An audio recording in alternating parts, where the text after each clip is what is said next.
It's an interesting story that Jesus tells, because when you look at the characters, none of them really are the least bit admirable.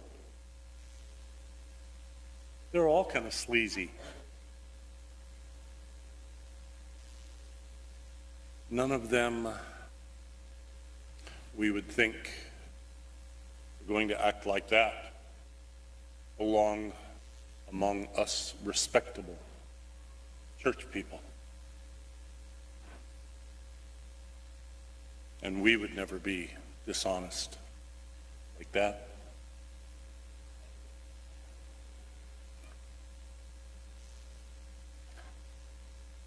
I read this week, someone said that there are two kinds of people in the world. Those who think that there are two kinds of people in the world and those that don't. It pretty well covers it.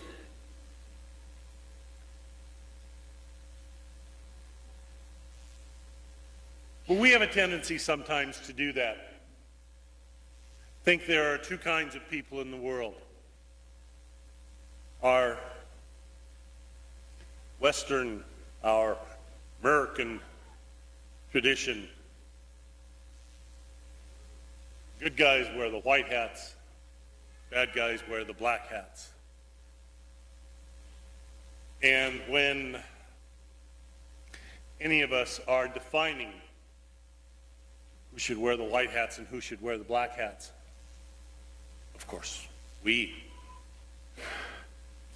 always good guys. We're always on God's side. It's those who are different that are the bad people.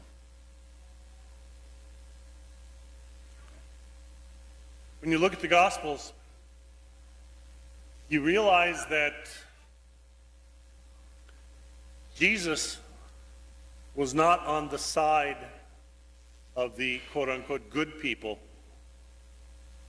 of his time. Jesus was not on any side. But because of that, some of the respectable people thought that he was a heretic, that he would deal with all these disreputable people.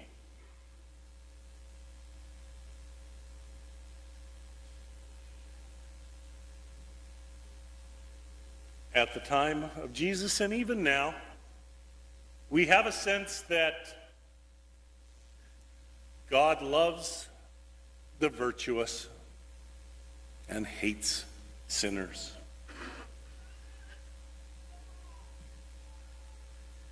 We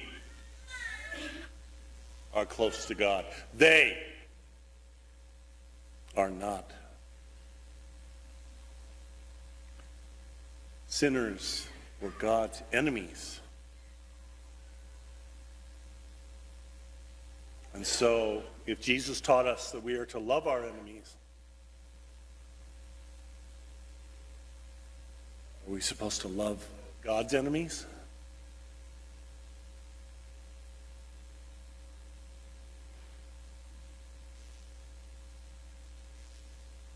When you look at what Jesus taught,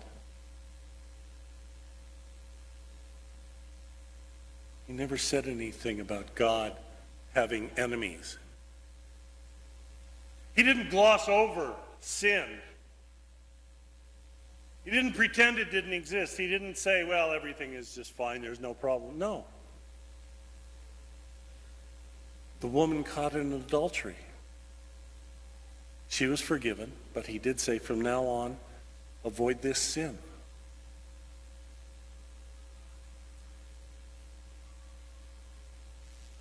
But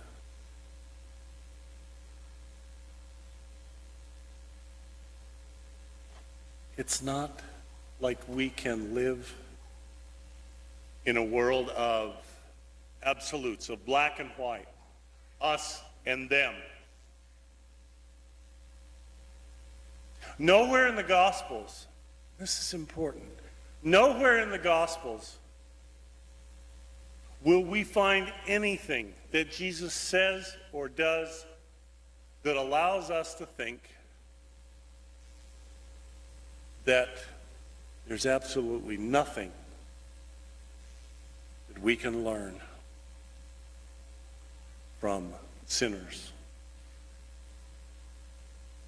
from non-people, from them, the ones in the black hats.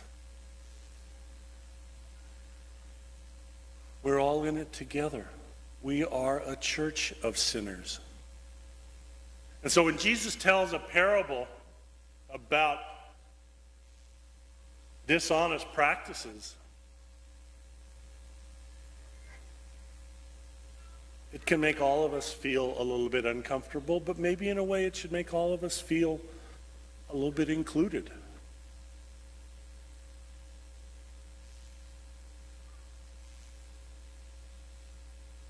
God accepts the fact that we are sinners, that we are not perfect.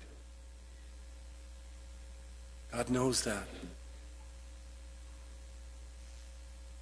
Why do we keep trying to convince ourselves otherwise? Why do we spend so much time and so much energy putting on the show, the facade, the act, hoping that it will impress people, while at the same time desperately afraid that they're going to find out who I really am? God knows who we really are. And God doesn't have a problem with that.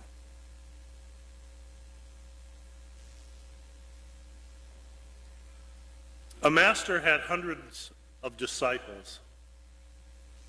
All of them prayed at the appropriate time, except one, who was a drunk. When he was about to die, the master called the drunkard to his side and passed on to him all of his deepest teaching. The other disciples were disgusted and complained bitterly. The master said, "I had to pass on my wisdom to a man I knew well. The rest of you appear to be virtuous, but you only conceal your vanity, your pride, and your intolerance. So I chose the only disciple whose defects I could see."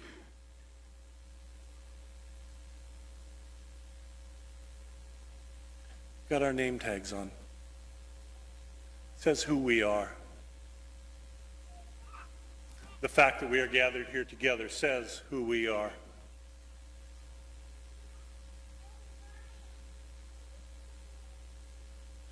But the things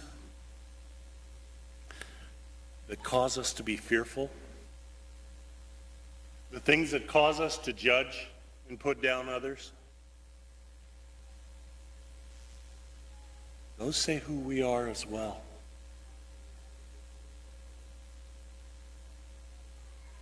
God knows that's us. And God loves us. God accepts and embraces us. Just like the cheating steward,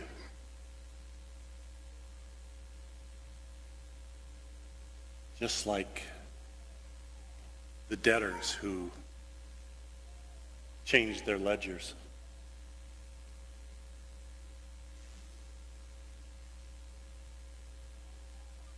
God's on our side. That's all of us.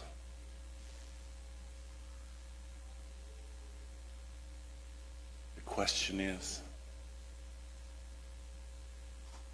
do we want to be always on God's side? In order to do that,